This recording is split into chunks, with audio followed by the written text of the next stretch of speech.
বারবার ভূমিকম্পে কাঁপল বাংলাদেশ। সন্ধ্যা ৬টা ৬ মিনিটে রাজধানীতে ও এর আশেপাশের এলাকায় পরপর দুটি কম্পন অনুভূত হয়। এর আগে সকাল 10:30টায় ৩.৩ মাত্রার ভূমিকম্পের উৎপত্তিস্থল ছিল নরসিংদীর পলাশে।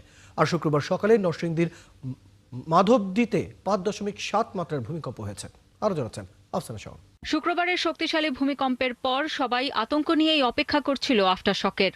প্রায় ২৪ ঘন্টা পর একই জেলায় এলো আফটারশক, আর ৮ ঘন্টা পার না হতেই দ্বিতীয় দফার আফটারশকের কবলে পড়ল দেশ। সন্ধ্যা ৬টা ৬ মিনিটে ভূমিকম্পের মাত্রা ছিল ৩.৭। এই তথ্য দিয়েছে আবহাওয়া অধিদপ্তর, আর এর উৎপত্তি স্থল ছিল রাজধানীর বাড্ডা। ইউরোপিয়ান মেডিটেরেনিয়ান সিসমোলজিক্যাল সেন্টারও জানিয়েছে ভূমিকম্পের মাত্রা ছিল ৩.৭। তবে মার্কিন ভূতাত্ত্বিক জরিপ সংস্থা ইউএসজিএস জানিয়েছে এই ভূমিকম্পের মাত্রা ছিল ৪.৩, আর এর উৎপত্তি স্থল ছিল নরসিংদী থেকে ১১ কিলোমিটার পশ্চিমে, আর গভীরতা ছিল ভূপৃষ্ঠ থেকে ১০ কিলোমিটার।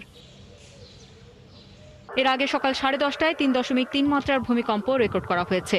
শুরুতে আশুলিয়ার বাইপাইলের কথা বলা হলেও বিকেলে আবহাওয়া অধিদপ্তর থেকে জানানো হয় ভূমিকম্পের উৎপত্তি ছিল নরসিংদীর পলাশে। বিশ্লেষণে সমস্যার কারণে এই ভুল হয়েছিল বলে জানায় অধিদপ্তর। মৃদু ভূমিকম্প হলেও মানুষের মাঝে আতঙ্ক ছড়িয়ে পড়ে। আমরা খুব আতঙ্কের মধ্যে আছি, ঠিক আছে। আমাদের ডিউটি করতে অনেক ভয় লাগে অফিসে, কোন সময় দুর্ঘটনা ঘটে। আমাদের বাংলাদেশে যেসব বিল্ডিং গুলো আছে সব ঝুঁকিপূর্ণ, এতে থাকাটা খুবই আশঙ্কাজনক।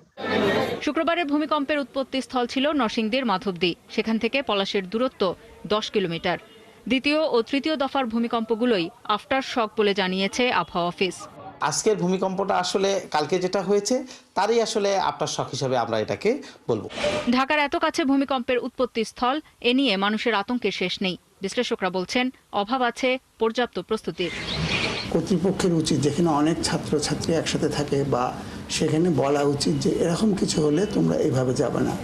একটা জায়গা বের করে দেওয়া উচিত, যে যেমন ৩ তলায় যদি এরকম হয় তোমরা এই জায়গাটায় এসে থাকবে, যেখানে বিমের নিচে আছে।